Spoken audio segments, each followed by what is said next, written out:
Alright আমাদের library implementation পুরোপুরি শেষ হয়েছে। যেখানে আমরা Firebase এবং Credential লাইব্রেরি দুটোই ইমপ্লিমেন্ট করেছি। নাও চলুন আমরা একটু প্ল্যানিং করি যে কিভাবে আমরা কাজটা করব। আমাদের এই সবকিছু এভাবেই থাকুক। একটু প্ল্যানিং করি। সো আমাদের মেইন অ্যাক্টিভিটি আছে একটা যেটা বাই ডিফল্ট তৈরি হয়ে আছে। মেইন অ্যাক্টিভিটি মেইন অ্যাক্টিভিটি একটা এক্সাম্পল আছে। এক্সাম্পলের মধ্যে আমি জাস্ট কিছু লাইন লেকচার বানানোর আগেই রেকর্ড শুরু করার আগেই করে রাখলাম। কারণ নাহলে অনেক সময় লাগবে। এগুলো লিখতে টাইম লাগে, রাইট? সো দেখেন আমি জাস্ট এখানে একটা লিনিয়ার লেআউট ভার্টিক্যাল নিয়েছি। এই পুরো জায়গাটা একটা লিনিয়ার লেআউট ভার্টিক্যাল। এটার ব্যাকগ্রাউন্ড ফর এক্সাম্পল একটা ব্যাকগ্রাউন্ড দিয়ে দেই। Background is like white F ছোট এফ। সো ব্যাকগ্রাউন্ডটা হোয়াইট অ্যান্ড দেন এখানে আমরা মার্জিন ইউজ করেছি। মার্জিন আমরা বাদ দিয়ে দিই। এর গ্র্যাভিটি সেন্টার করা আছে এবং আমরা শুরুতে একটা টেক্সট ভিউ নিয়েছি। আমি এখানে একটু জুম করে দেখালে ভালো হতো। সো এখানে আমরা একটা টেক্সট ভিউ নিয়েছি একদম শুরুতে। জাস্ট একটা টেক্সট ভিউ। এটার আইডি দিলাম টিভি নেম। আমার উদ্দেশ্য কি? মেইন অ্যাক্টিভিটিতে কখন আসবে ইউজার বলেন তো? মানে লাইফ সাইকেলটা একবার চিন্তা করেন। ইউজার মেইন অ্যাক্টিভিটিতে কখন আসবে? যখন আসলে লগইন করে ফেলছে। লগইন করে ফেলছে তখন মেইন অ্যাক্টিভিটিতে আসবে। বাট শুরুতে আমরা লগইন করে ফেললে কি ঘটনা ঘটাবো? সেইটা আগে ডিজাইন করব এবং স্টেপ বাই স্টেপ আমরা ব্যাকে যেতে থাকবো। স্টেপ বাই স্টেপ আমরা চেক দিতে থাকবো এবং লগইনে নিয়ে যেতে থাকবো। ঠিক আছে? সো আমার সাথে ফলো করেন দেখেন কত ইজি। সো আমরা টিভি নেম নিয়েছি একটা টেক্সট ভিউ আর একটা টিভি ইমেল নিয়েছি। উদ্দেশ্য এখানে ইউজার যখন লগইন করবে তখন এর ইমেলটা দেখাবো। একটা ইমেজ ভিউ নিয়েছি সিম্পল একটা ইমেজ ভিউ। এটার নাম দিয়েছি আমরা ইমেজ প্রোফাইল। ইমেজ প্রোফাইলের মধ্যে আমরা জাস্ট আইসি লঞ্চারের এটা দিয়ে রাখছি। এন্ড নাও আমরা একটা বাটন রাখছি। এটার নাম দিয়েছি বাটন লগ আউট। বিকজ যখন ইউজার লগইন করবে তখনই তো মেইন অ্যাক্টিভিটিতে আসবে, রাইট? তো ওই মোমেন্টে আমরা তাকে লগ আউটের একটা সুযোগ দিব। That's why. সো চলেন আমরা এই অংশটা একটু রান করে দেখি যে কিভাবে ডিজাইনটা কেমন হচ্ছে। সো প্ল্যানিংটা বুঝতে পারছেন? লগইন আমরা এখনো করছি না। আমরা প্রথমে লগইন করার পরে কি ঘটনা ঘটবে সেটার একটা স্ট্রাকচার দাঁড় করে আসবো। এরপরে আমরা যখন লগইন নাই তখন লগইন পেজে নিয়ে যাবে এবং ওখান থেকে লগইন করায় মেইন অ্যাক্টিভিটিতে নিয়ে আসবো। সো এইভাবে হচ্ছে আমরা প্রফেশনালি জিনিসটাকে সুন্দর করে অ্যারেঞ্জ করতে পারবো। অলরাইট, সো শুরুতেই আমি রান দিতে গিয়ে একটা এরর খুঁজে পেলাম। সেই এররটা ওরা বলতেছে আমাকে যে কম্পাইল করতে হবে 35 এ বিকজ আমি ক্রেডেনশিয়াল ম্যানেজার ইউজ করছি। ক্রেডেনশিয়াল ম্যানেজার 34 এ হচ্ছে না। সো আমরা চলে যাবো অ্যাপ লেভেল বিল্ড গেটের মধ্যে এবং কম্পাইল এসডিকে 35 করে দিব। এনিওয়ে আপনাদের একটু মনে রাখা ভালো যে 35 যে এসডিকে সেটা আপনার অবশ্যই ইনস্টল থাকতে হবে। আপনারা চলে যাবেন এই যে এখানে যে ডাউনলোড এই আইকনটা এখান থেকে চলে যাবেন এসডিকে ম্যানেজার। এসডিকে ম্যানেজার থেকে অবশ্যই অ্যান্ড্রয়েড 15 ভ্যানিলা আইসক্রিম বা এপিআই 35 অবশ্যই যাতে টিক করে আপনার ডাউনলোড করা থাকে। ওকে, আমি ডাউনলোড করে রেখেছি আর কি। সো কম্পাইল এসডিকে 35 না হলে সে কি করবে? নিবে না, বিকজ আমি ক্রেডেনশিয়াল ম্যানেজার ইউজ করতেছি। সো নাও পুনরায় আবার সিঙ্ক করে আবার একটু রান করবো। দেখছেন বারবার রান করার কি সুবিধা। সো স্টেপ বাই স্টেপ আসলে প্রবলেমগুলো ধরতে পারা যায়। সো এবার একটু আমরা পুনরায় রান করা ট্রাই করে দেখি যে কি ঘটনা ঘটে। অন্য একটা অ্যাপস আমার হোম স্ক্রিনে আছে। অলরাইট, সো এবার কিন্তু রান হচ্ছে। এবার রান হচ্ছে। আপনারা দেখতে পাচ্ছেন যে মেইন অ্যাক্টিভিটি রান হয়েছে, রাইট? মেইন অ্যাক্টিভিটি আমাদের লঞ্চার এবং মেইন অ্যাক্টিভিটির মধ্যে আমাদের আছে একটা টেক্সট ভিউ যেখানে ইউজারের নাম থাকবে, আরেকটা টেক্সট ভিউ ইমেল থাকবে, এখানে ছবি থাকবে এবং লগ আউট নামে একটা বাটন নিয়েছি। উদ্দেশ্য কি? ইউজার যখন লগইন করবে তখন এই পেজে আসবে এবং এই তথ্যগুলো ফিল আপ হবে এবং লগ আউট করতে পারবে। ওকে, এই পুরো ব্যাপারটা আমরা দেখব।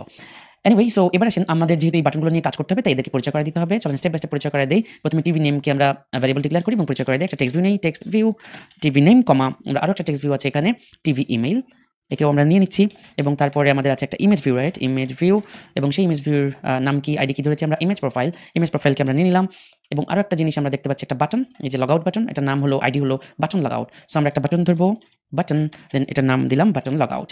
নাও আমরা এদেরকে পরিচয় করাই দিব, রাইট? সো এদেরকে পরিচয় করাই দেওয়ার জন্য আমরা এখানে যা আছে থাকুক, এখানে find view by ID TV name equal to find view by ID, right? Find view by ID @id.tv name. এটা হয়ে গেল। নাও আমরা বাকি আছে আরও কয়জন তাদের সবাইকে আমরা পরিচয় করাই দিব। চলেন টিভি ইমেলকে পরিচয় করাই দেই। কন্ট্রোল সি দিয়ে কপি করতেছি, পেস্ট করতেছি। ইমেজ প্রোফাইলকে পরিচয় করাই দেই, ইমেজ প্রোফাইল, দেন বাটন লগ আউটকে পরিচয় করাই দেই, বাটন লগ আউট। তার মানে আমরা সবগুলো ভ্যারিয়েবলকে ধরলাম এবং পরিচয় করাই দিলাম। স্ক্রিনে থাকা এই জিনিসপত্রগুলো পরিচয় পারবো। ডান, এটা হয়ে গেল। এটা বুঝিয়ে দেওয়ার কিছু না। আমাদের উদ্দেশ্য কি? যখন ইউজার লগ ইন করবে ওই মোমেন্টে আমরা ওই ইউজারের তথ্য, ওই ইউজারের যে নাম, ইমেইল ইত্যাদি আমরা আসলে এবং প্রোফাইল পিকচার সেটা এখানে শো করবো এবং লগ আউট করার সুযোগ দিব। ওকে, সো চলেন আমরা আমাদের মেইন অ্যাক্টিভিটির মধ্যে চলে যাই। আমাদের সর্বপ্রথম কিন্তু একটা চেক দেওয়া দরকার মেইন অ্যাক্টিভিটির মধ্যে। কি চেক দেওয়া দরকার?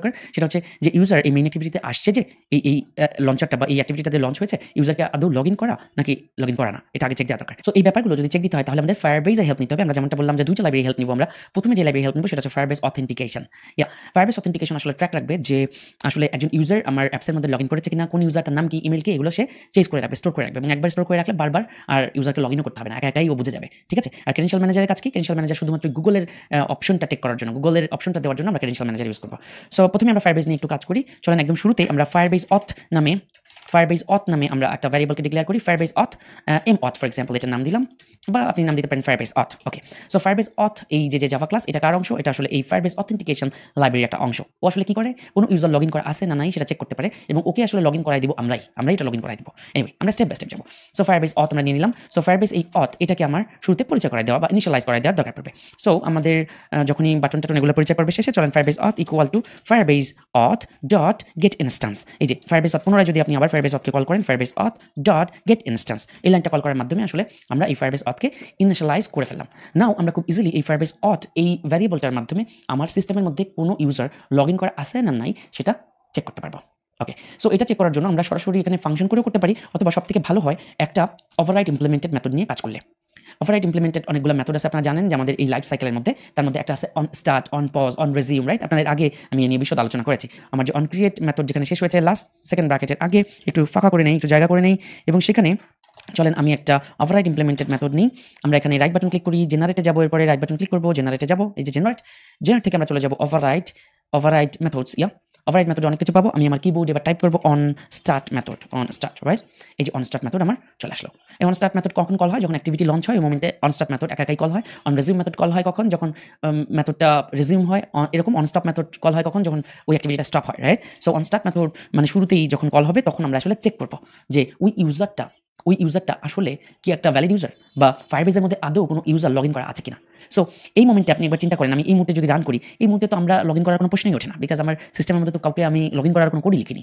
সো নিশ্চয়ই এখন লগ ইন থাকবে না, বাট সামনে লগ ইন আসতেছে, রাইট? সো এখানে আমি জাস্ট সিম্পলি একটা কোড লিখি, পরবর্তীতে এই কোডটাকে আমরা আরও আপডেট করবো। চলেন, সো এবার আমরা এই অনস্টার্ট মেথডের মধ্যে চলেন আমরা ফায়ারবেজ ইউজারকে কল করি। ফায়ারবেজ ইউজার, এই যে ফায়ারবেজ ইউজার, এটাও ফায়ারবেজ অথেন্টিকেশন লাইব্রেরির একটা অংশ। Firebase user equal two Firebase অথ নামে যেটা আপনি অলরেডি উপরে ডিক্লেয়ার করে আসছেন এবং ইনিশিয়ালাইজ করে আসছেন, Firebase auth dot get current user. Very simple, খুবই নাইস। তার মানে আপনি এই ফায়ারবেজ অথ থেকে আসলে ফায়ারবেজ ইউজার বা কারেন্ট ইউজার, লগ ইন ইউজারকে খুঁজতেছেন। সো ফায়ারবেজ ইউজার এই ঘটনাটা নাল হবে যদি কোনো ইউজার লগ ইন করা না থাকে, আর যদি কোনো ইউজার লগ ইন করা থাকে তাহলে নাল হবে না, এটার মধ্যে আমরা মালপাতি পাবো। সো আমি এভাবে বলতে পারি না ইফ, যদি পরবর্তীতে আমি কন্ডিশন দিচ্ছি if Firebase user equal to null হয়, ওকে, অথবা নট ইকুয়াল টু নাল হয়। Firebase user not equal to null হয়, তার মানে কি হবে? ফায়ারবেজ ইউজার যদি নাল না হয় তাহলে অবশ্যই there is a user logged in, একজন ইউজার লগড ইন করে আছে। এলসে যাবো আমরা, এবং এলসের মধ্যে আমরা কি বলতে পারি there is no user login, কোনো ইউজার লগ ইন করা নাই, এই মুহূর্তে তাকে লগ ইন পেজে পাঠিয়ে দাও, send him to login page, alright? So ব্যাপারটা একবার বোঝার চেষ্টা করেন। সিম্পল, আমি জাস্ট দুইটা লাইন লিখেছি যে আমি ফায়ারবেজ অথকে আমি ইনিশিয়ালাইজ করে দিয়ে আসলাম, এবং অনস্টার্ট মেথডের মধ্যে এসে আমি বলতেছি যে ফায়ারবেজ অথ থেকে কারেন্ট ইউজারটা বের করে নিচ্ছি। এখন আমরা কি জানলাম যে এই ফায়ারবেজ ইউজার মধ্যে যদি নাল না হয় তার মানে ওর মধ্যে ইউজার লগ ইন করা আছে। তখন আমরা কি করব? তখন আমরা এই যে আপডেট করব। যদি লগ ইন করা থাকে তাহলে ওই ইউজারের ইমেল দাও, নাম দাও, ছবি দাও, প্রোফাইল পিকচার দাও, সেগুলো আমরা লোড করবো, ওকে? আর যদি নাল হয় তার মানে এলসে আসবে, তাহলে তো ওই ইউজার লগ ইন করা নাই এই মুহূর্তে। এখন আমি কি করব? এখন আমি তাকে নতুন একটা অ্যাক্টিভিটিতে পাঠিয়ে দেবো, যে অ্যাক্টিভিটিতে আমার লগ ইন পেজ থাকবে। সো চলেন আমরা নতুন একটা অ্যাক্টিভিটি তৈরি করি, যেটা নাম দিব আমরা লগ ইন অ্যাক্টিভিটি। সো আমরা আমাদের প্যাকেজ নামের মধ্যে রাইট বাটন ক্লিক করি, নিউতে যাই, এবং আমরা অ্যাক্টিভিটিতে যাই, এবং আমরা বলবো এমটি ভিউস অ্যাক্টিভিটি। দেন এটার নাম দিব আমরা মেইন অ্যাক্টিভিটি 2 না, আমরা এটার নাম দিব log in, okay? Log in, আমরা এটা নাম দিলাম লগ ইন অ্যাক্টিভিটি আর কি। সো অ্যাক্টিভিটি লগ ইন নামে একটা আমার হচ্ছে এক্সাম্পল ক্রিয়েট হচ্ছে, জাভা আমরা এখানে সিলেক্ট করা থাকতেছে এবং ফিনিশ করে দেবো। জাস্ট সিম্পল আরেকটা আমরা অ্যাক্টিভিটি লগ ইন নামে একটা ফাইল পাচ্ছি, জাভা ফাইল পাচ্ছি, একটা অ্যাক্টিভিটি পাচ্ছি। এবার আসেন আমরা এলসের মধ্যে তাহলে কি লিখবো? আমরা একটা যদি ইন্টেন্ট তৈরি করি, intent, right? Intent equal to new intent, right? আমরা নতুন একটা ইন্টেন্ট তৈরি করতেছি। এই ইন্টেন্টের পেটের মধ্যে আমরা বলতেছি main activity dot this, and then কোথায় নিয়ে যাবে? Log in dot class, then আমরা স্টার্ট অ্যাক্টিভিটিকে কল করতেছি, স্টার্ট অ্যাক্টিভিটি, দেন এটাকে ইন্টেন্ট খাওয়া দিচ্ছি। তুমি তার মানে আমি দেখলাম চেক করে যে ফায়ারবেজ ইউজারের মধ্যে কেউ আছে কিনা লগ ইন করা, আমি দেখলাম যদি থাকে তাহলে সেটা নিয়ে আমরা কাজ করবো, পরে করবো। বাট যেহেতু নাই, তাহলে ও কি করবে? ও আমাকে লগ ইন অ্যাক্টিভিটিতে পাঠিয়ে দেবে, যেখানে আমি লগ ইনের ডিজাইন অ্যান্ড ফাংশনালিটিগুলো করবো। এবং যখনই আমি স্টার্ট অ্যাক্টিভিটিকে কল করছি তখন আমি ফিনিশ কল করে দিতে পারি, বিকজ কেন? কারণ যাতে ওই অ্যাক্টিভিটি থেকে ব্যাক বাটন প্রেস করে আবার ফিরে না আসতে পারে। তো চলেন আমরা একটু রান করি, আমরা দেখি কি ঘটনা ঘটে। আমরা পুনরায় রান করছি, আমরা দেখতে পাচ্ছি অনস্টার্ট মেথড কল হবে। আমরা দেখতে পাচ্ছি আমাদেরকে একাই যেহেতু লগ ইন করা নাই আমাকে পাঠিয়ে দিচ্ছে কোথায়? লগ ইন অ্যাক্টিভিটির মধ্যে। এই যে ইন্টেন্টের মাধ্যমে লগ ইন অ্যাক্টিভিটির মধ্যে পাঠিয়ে দিচ্ছে। আর লগ ইন অ্যাক্টিভিটির মধ্যে কি আছে? ব্ল্যাঙ্ক, ফাঁকা। দ্যাটস ওয়াই আমরা স্ক্রিনে ফাঁকা দেখতে পাচ্ছি। সো এবার চিন্তা করেন যে এই লগ ইন অ্যাক্টিভিটিটাকে এবার আমরা লগ ইন করার উপযুক্ত করে সুন্দর করে একটু ডিজাইন করবো, এবং সেখান থেকে ইউজার সিলেক্ট করবে, তার ইমেইল বা ক্রেডেনশিয়াল ম্যানেজার ইউজ করে লগ ইন করবে, এবং লগ ইন করার পরে ফায়ারবেজে আমরা লগ ইন করাই দিব তাকে, এবং সেখান থেকে সে মেইন অ্যাক্টিভিটিতে চলে যাবে। মেইন অ্যাক্টিভিটি থেকে আমরা ফাংশনালিটিগুলো করবো। বুঝে গেছে? মানে মেইন বেসিকটা। তার মানে মেইন অ্যাক্টিভিটিতে আমরা শুরুতেই অনস্টার্ট মেথডের মধ্যে আসলে ইফ এলস কন্ডিশন দিয়ে ওকে আটকায় ফেলতেছি, যে যদি লগ ইন করা থাকে তাহলে বাবা তোমার কি করবা আমি পরে লিখতেছি, এখানে আমি কোড লিখবো। বাট যদি লগ ইন করা না থাকে এটা আগে লিখলাম, যে তাহলে ওকে তুমি লগ ইন ডট ক্লাসে নিয়ে যাও। এটুকু পর্যন্ত আমার মনে হয় ক্লিয়ার হয়েছে। তো পরবর্তী লেকচারে আমরা আসলে লগ ইন অ্যাক্টিভিটি এবং পুরো ব্যাপারগুলো সুন্দর করে স্টেপ বাই স্টেপ বুঝে করার চেষ্টা করবো। দেখাচ্ছে।